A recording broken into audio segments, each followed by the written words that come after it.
शुक्लाम्बरधरं विष्णुं शशिवर्णं चतुर्भुजं प्रसन्नवदनं ध्यायेत् सर्वविघ्नोपशान्तये। व्यासं वसिष्ठनप्तारं शक्तेः पौत्रमकल्मषम् पराशरात्मजं वन्दे शुकतातं तपोनिधिम्। व्यासाय विष्णुरूपाय व्यासरूपाय विष्णवे नमो वै ब्रह्मनिधये वासिष्ठाय नमो नमः। अविकाराय शुद्धाय नित्याय परमात्मने सदैकरूपरूपाय विष्णवे सर्वजिष्णवे यस्य स्मरणमात्रेण जन्म संसारबन्धनात् विमुच्यते नमस्तस्मै विष्णवे प्रभविष्णवे। ॐ नमो विष्णवे प्रभविष्णवे। श्रीवैशम्पायन उवाच श्रुत्वा धर्मानशेषेण पावनानि च सर्वशः युधिष्ठिरः शान्तनवं पुनरेवाभ्यभाषत। युधिष्ठिर उवाच किमेकं दैवतं लोके किं वाप्येकं परायणम् स्तुवन्तः कङ्कमर्चन्तः प्राप्नुयुर्मानवा शुभम्। को धर्मः सर्वधर्माणां भवतः परमो मतः किं जपन्मुच्यते जन्तुर्जन्म संसारबन्धनात्। श्रीभीष्म उवाच जगत्प्रभुं देवदेवमनन्तं पुरुषोत्तमम् स्तुवन्नाम सहस्रेण पुरुषः सततोत्थितः तमेव चार्चयन् नित्यं भक्त्या पुरुषमव्ययम् ध्यायन् स्तुवन् नमस्यं च यजमानस्तमेव च अनादिनिधनं विष्णुं सर्वलोकमहेश्वरम् लोकाध्यक्षं स्तुवन् नित्यं सर्वदुःखातिगो भवेत्। ब्रह्मण्यं सर्वधर्मज्ञं लोकानां कीर्तिवर्धनम् लोकनाथं महद्भूतं सर्वभूतभवोद्भवम् एष मे सर्वधर्माणां धर्मोऽधिकतमो मतः यद्भक्त्या पुण्डरीकाक्षं स्तवैरच्चेन्नरः सदा परमं यो महत्तेजः परमं यो महत्तपः परमं यो महद्ब्रह्म परमं यः परायणम् पवित्राणां पवित्रं यो मङ्गलानां च मङ्गलम् दैवतं देवतानां च भूतानां यो व्ययः यतः सर्वाणि भूतानि भवन्त्यादियुगागमे यस्मिंश्च प्रलयं यान्ति पुनरेव युगक्षये तस्य लोकप्रधानस्य जगन्नाथस्य भूपते विष्णोर्नाम सहस्रं मे शृणु पापभयापहम्। यानि नामानि गौणानि विख्यातानि महात्मनः ऋषिभिः परिगीतानि तानि वक्ष्यामि भूतये। ऋषिर्नाम्नां सहस्रस्य वेदव्यासो महामुनिः छन्दोऽनुष्टुप् तथा देवो भगवान् देवकीसुतः अमृतांशुद्भवो बीजं शक्तिर्देवकी नन्दनः प्रसामाहृदयं तस्य शान्त्यर्थे विनियुज्यते विष्णुं जिष्णुं महाविष्णुं प्रभविष्णुं महेश्वरम् अनेकरूपदैत्यान्तं नमामि पुरुषोत्तमम्। अस्य श्रीविष्णोर्दिव्यसहस्रनामस्तोत्रमहामन्त्रस्य श्रीवेदव्यासो भगवान् ऋषिः अनुष्टुप्छन्दः श्रीमहाविष्णुः परमात्मा श्रीमन्नारायणो देवता अमृतांशुद्भवो भानुरिति बीजम् देवकी नन्दन श्रेष्ठेति शक्तिः उद्भवः क्षोभणो देव इति परमो मन्त्रः शङ्खबृन्नन्दकी चक्रीति कीलकम् शार्ङ्गधन्वा गदाधर इत्यस्त्रम् रथाङ्गपाणिरक्षोभ्य इति नेत्रम् त्रिसामासामरः सामेति कवचम् आनन्दं परब्रह्मेति योनिः ऋतुः सुदर्शनकार इति दिग्बन्धः श्रीविश्वरूप इति ध्यानम् श्रीमहाविष्णुप्रीत्यर्थे सहस्रनाम जपे विनियोगः। ध्यानम् क्षीरोदन्वत्प्रदेशे शुचिमणिविलसत्सैकते मौक्तिकानाम् मालाक्लुप्तासनस्थस्फटिकमणिनिभैर्मौक्तिकैर्मण्डिताङ्गः शुभ्रैरभ्रैरदभ्रैरुपरि विरचितैर्मुक्तपीयूषवर्षैः आनन्दीनः पुरीयादरिनलिन गदा शङ्खपाणिर्मुकुन्दः भूः पादौ यस्य नाभिर्वियदसुरनिलश्चन्द्रसूर्यौ च नेत्रे कर्णावाशा शिरोद्यौर्मुखमपि दहनो यस्य वास्तेयमब्धिः अन्तस्थं यस्य विश्वं सुरनरखगो भोगि गन्धर्व दैत्यैः चित्रं रम्यते तं त्रिभुवन वपुषं विष्णुमीशं नमामि। ॐ नमो भगवते वासुदेवाय। शान्ताकारं भुजगशयनं पद्मनाभं सुरेशं विश्वाधारं गगनसदृशं मेघवर्णं शुभाङ्गम् लक्ष्मीकान्तं कमलनयनं योगिधृध्यानगम्यं वन्दे विष्णुं भवभयहरं सर्वलोकैकनाथम्। मेघश्यामं पीतकौशेयवासं श्रीवत्साङ्कं कौस्तुभोद्भासिताङ्गम् पुण्योपेतं पुण्डरीकायताक्षं विष्णुं वन्दे सर्वलोकैकनाथम्। नमः समस्तभूतानामादिभूताय भूभृते अनेकरूपरूपाय विष्णवे प्रभविष्णवे सशङ्खचक्रं सकिरीटकुण्डलं सपीतवस्त्रं सरसीरुभेक्षणं सहारवक्षस्थलशोभिकौस्तुभं नमामि विष्णुं शिरसा चतुर्भुजम्। छायायां पारिजातस्य हेमसिंहासनोपरि आसीनमम्बुदश्याममायताक्षमलङ्कृतम् चन्द्राननं चतुर्बाहुं श्रीवत्साङ्कितवक्षसम् रुक्मिणी सत्यभामाभ्यां सहितं कृष्णमाश्रये।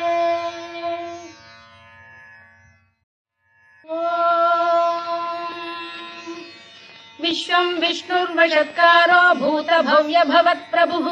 भूतभृद्भावो भूतात्मा भूतभावनः भूतात्मा परमात्मा च मुक्तानां परमागतिः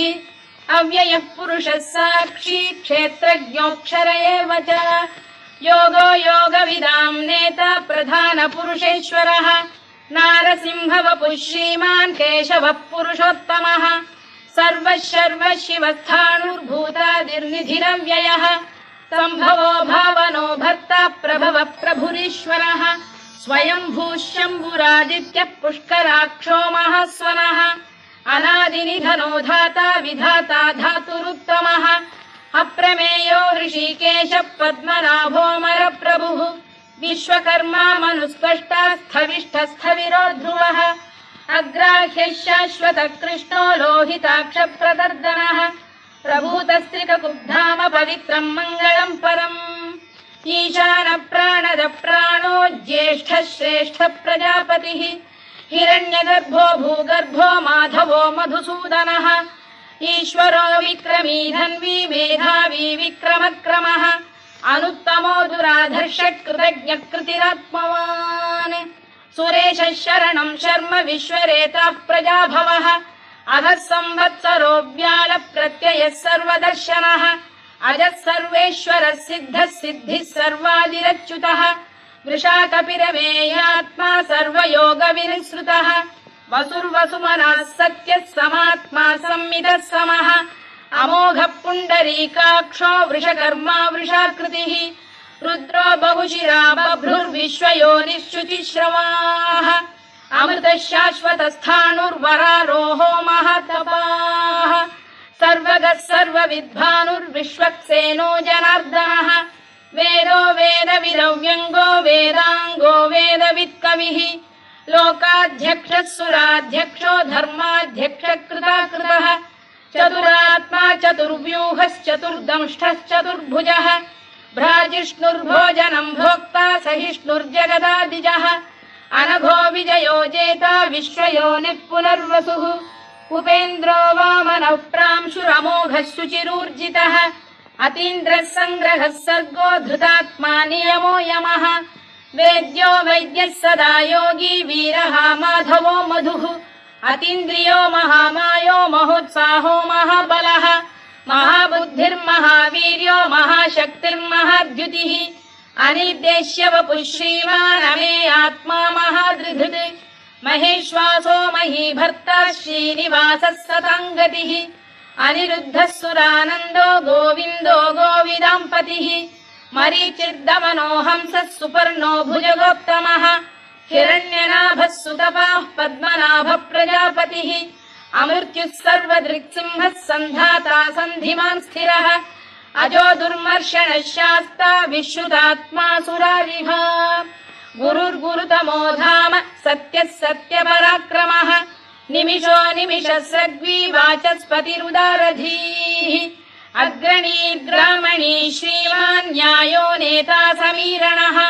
सहस्रमूर्धा विश्वात्मा सहस्राक्षः सहस्रपात्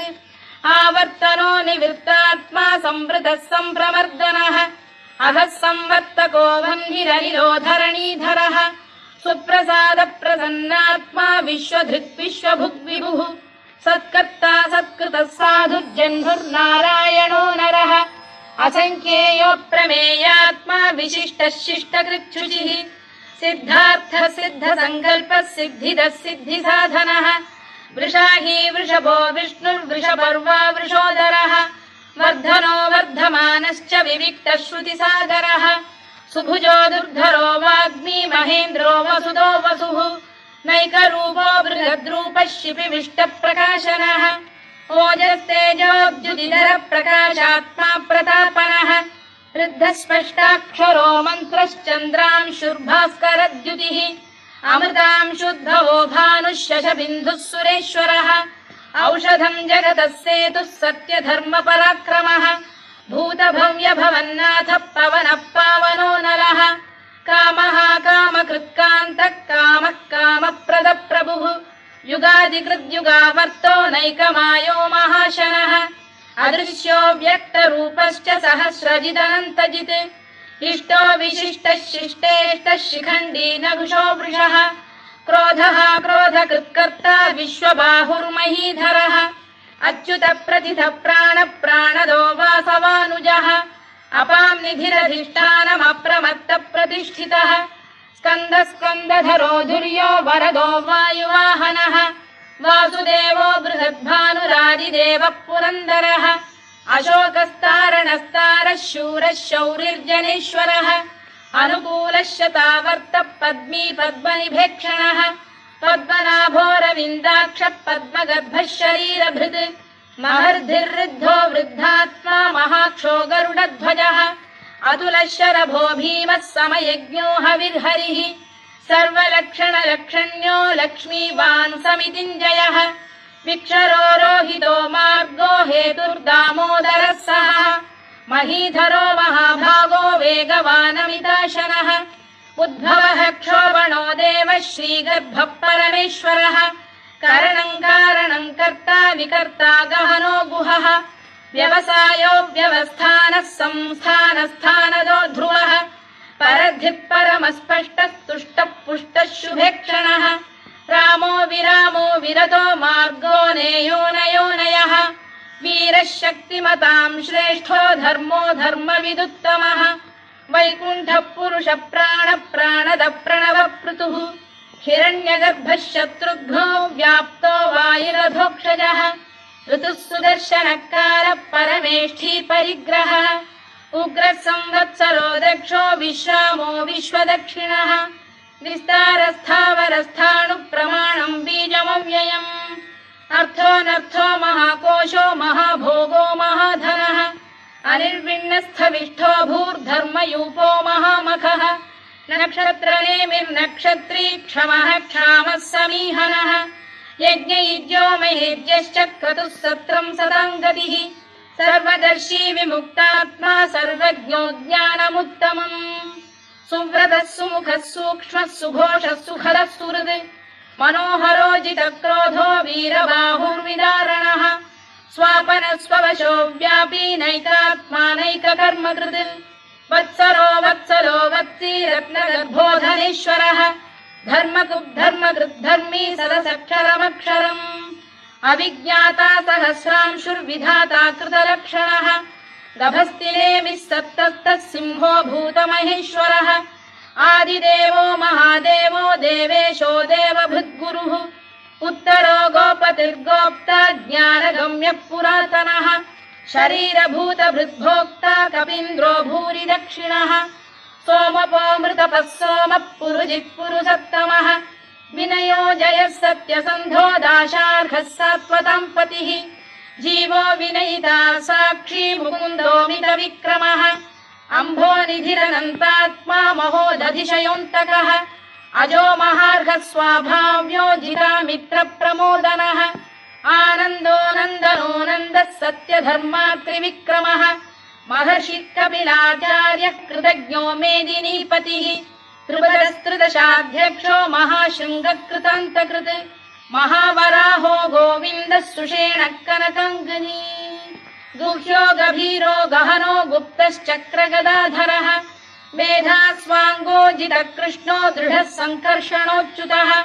वरुणो वारुणो वृक्षः पुष्कराक्षो महामनाः भगवान् भगहानन्दी वनमाली हलायुधः आदित्यो ज्योतिरादित्यः सहिष्णुर्गतिसत्तमः सुधन्वाखण्ड परशुर्दारुणो द्रविणप्रदः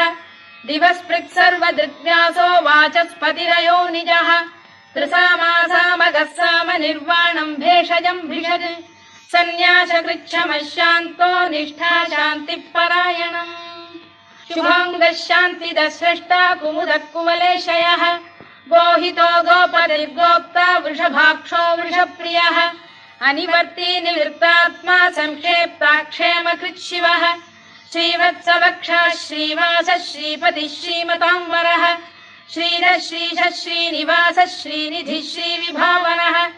श्रीधरः श्रीकरः श्रेयः श्रीमान् लोकत्रयाश्रयः स्वक्षः स्वङ्गः शतानन्दो नन्दिर्ज्योतिर्गणेश्वरः विजितात्मा विधेयात्मा सत्कीर्तिश्छिन्न संशयः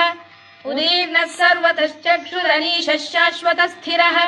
भूषयो भूषणो भूतिर्विशोकः शोकनाशनः अर्चिष्मानर्चितः कुम्भो विशुद्धात्मा विशोधनः अनिरुद्धो प्रतिरथ प्रद्युम्नोमित विक्रमः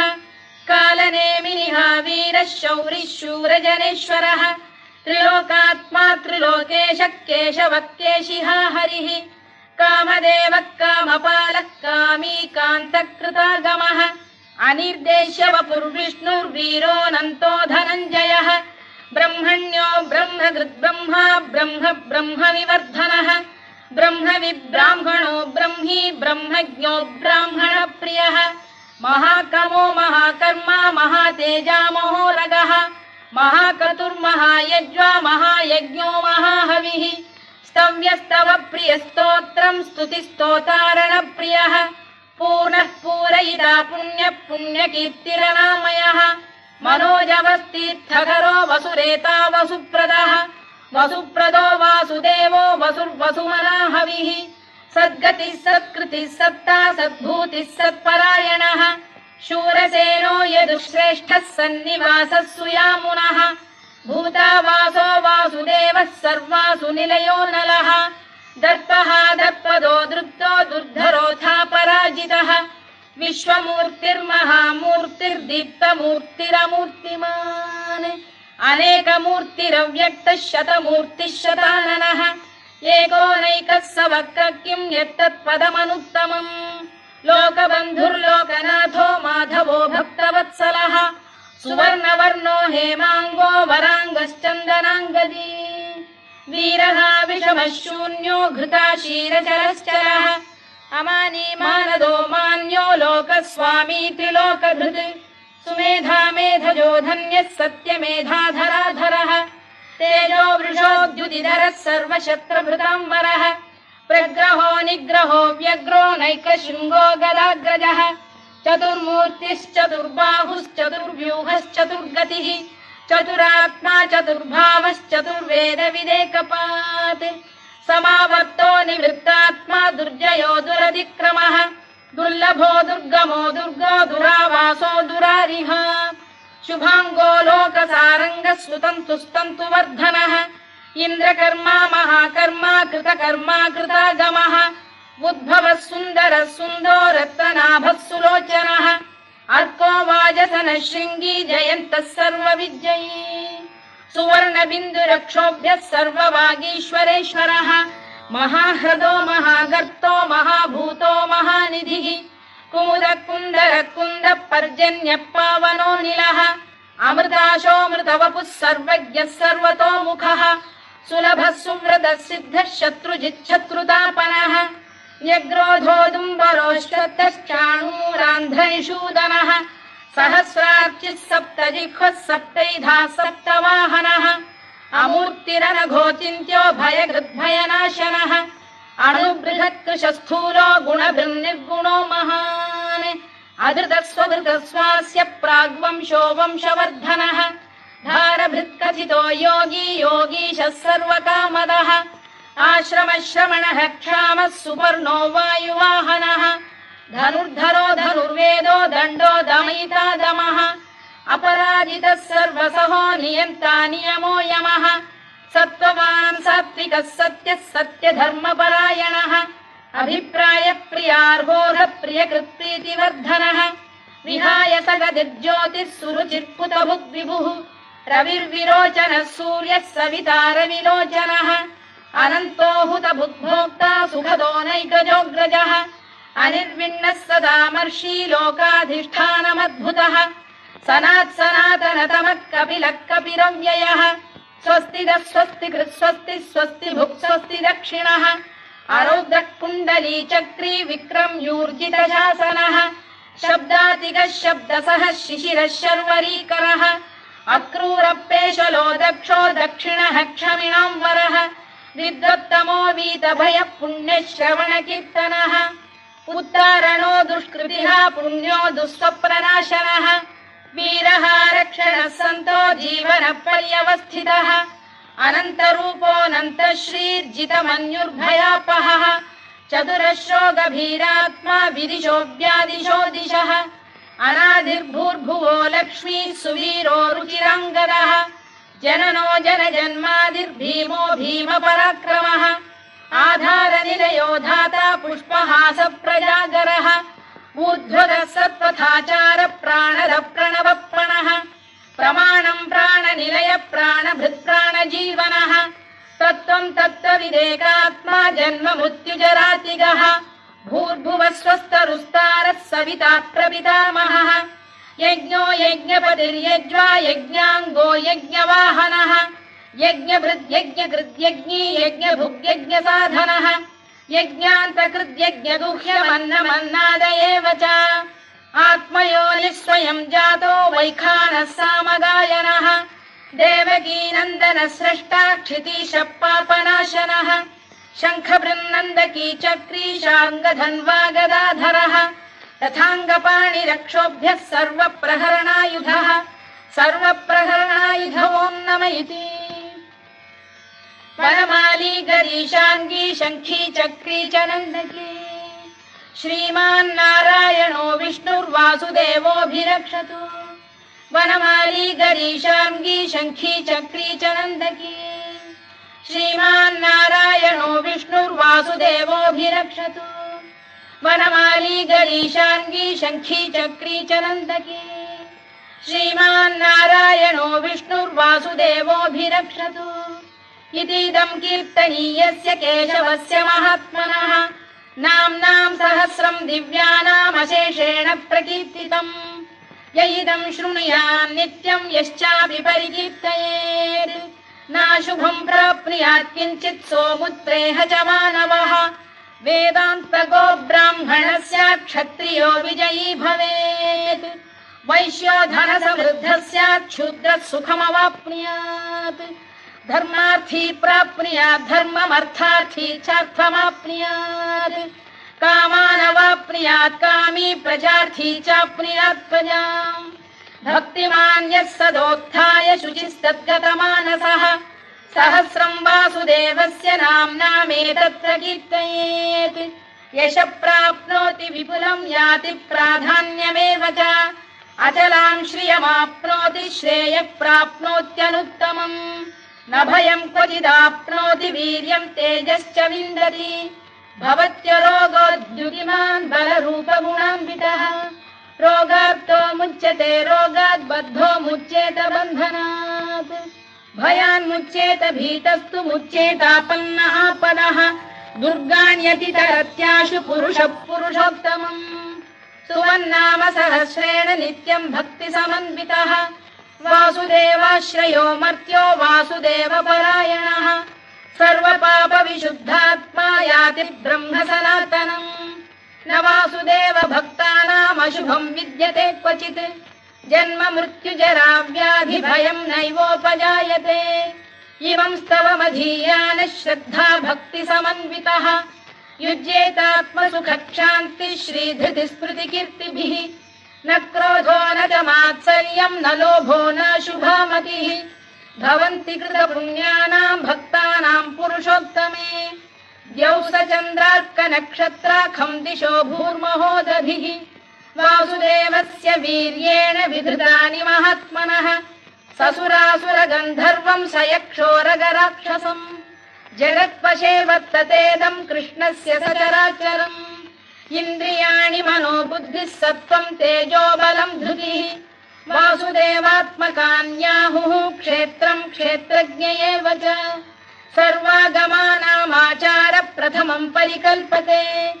आचार प्रभवो धर्मो धर्मस्य प्रभुरच्युतः ऋषयः पितरो देवा महाभूतानि धातवः जङ्गमा जङ्गमम् चेदम् जगन्नारायणोद्भवम् योगो ज्ञानम् तथा साङ्ख्यम् विद्या शिल्पादिकर्म च वेदाः शास्त्राणि विज्ञानमेतत् सर्वम् जनार्दनात् एको विष्णुर्महद्भूतम् पृथग्भूतान्यनेकशः त्रीन् लोकान् व्याप्य भूतात्मा भुङ्क्ते विश्वभुवव्ययः इमं स्तवम् भगवतो विष्णोर्व्यासेन कीर्तितम् पठेद्य इच्छेत् पुरुषः श्रेयत् प्राप्तुम् सुखानि च विश्वेश्वरमजम् देवम् जगतः प्रभुमव्ययम् भजन्ति ये पुष्कराक्षम् न ते यान्ति पराभवम् न ते यान्ति पराभवम् ओन्नमयिति अर्जुनोवाच पद्मपत्र विशालाक्ष पद्मनाभसुरोत्तमा भक्तानामनुरक्तानाम् त्राता भव जनार्दन श्रीभगवानुवाच यो माम् नाम सहस्रेण स्तोतुमिच्छति पाण्डव सोऽहमेकेन श्लोकेन स्तुत एव न संशयः स्तुत एव न संशयोऽन्नम इति व्यास उवाच वासनाद्वासुदेवस्य वासितम् भुवनत्रयम् सर्वभूतनिवासोऽसि वासुदेव नमोऽस्तु ते वासुदेव नमोऽस्तु ते ॐ नम इति पार्वत्युवाच केनोपायेन लघुना विष्णोर्नाम सहस्रकम् पठ्यते पण्डितैर्नित्यम् श्रोतुमिच्छाम्यहम् प्रभो ईश्वर उवाच श्रीराम राम रामेति रमे रामे मनोरमे सहस्रनाम तत्तुल्यम् राम नाम वरानने श्रीराम राम रामेति रमे रामे मनोरमे सहस्रनाम तत्तुल्यम् राम नाम वरानने श्रीराम राम रामेति रमे रामे मनोरमे सहस्रनाम तत्तुल्यम् राम नाम वरानने राम नाम वरानन ॐ नम इति ब्रह्मोवाच नमोऽस्त्वनन्ताय सहस्रमूर्तये सहस्रपादाक्षि शिरोरुबाहवे सहस्रनाम्ने पुरुषाय शाश्वते सहस्रकोटियुगधारिणे नमः सहस्रकोटियुगधारिणे नमः ॐ नम इति सञ्जय उवाच यत्र योगेश्वर कृष्णो यत्र पार्थो धनुर्धरः तत्र श्रीविजयो भूतिर्ध्रुवा नीतिर्मतिर्मम श्रीभगवानुवाच अनन्याश्चिन्तयन्तो मां ये जनाः पर्युपासते तेषाम् नित्याभियुक्तानां योगक्षेमम् वहाम्यहम् परित्राणाय साधूनां विनाशाय च दुष्कृताम् धर्म संस्थापनार्थाय सम्भवामि युगे युगे आर्ता विषण्णाः शिथिलाश्च भीता घोरेषु च व्याधिषु वर्तमानाः संकीर्त्य नारायण शब्दमात्रम् विमुक्त दुःखाः सुखिनो भवन्तु कायेन वाचा मनसेन्द्रियैर्वा बुद्ध्यात्मना वा प्रकृते स्वभावात् करोमि यद्यत् सकलम् परस्मै नारायणायेति समर्पयामि।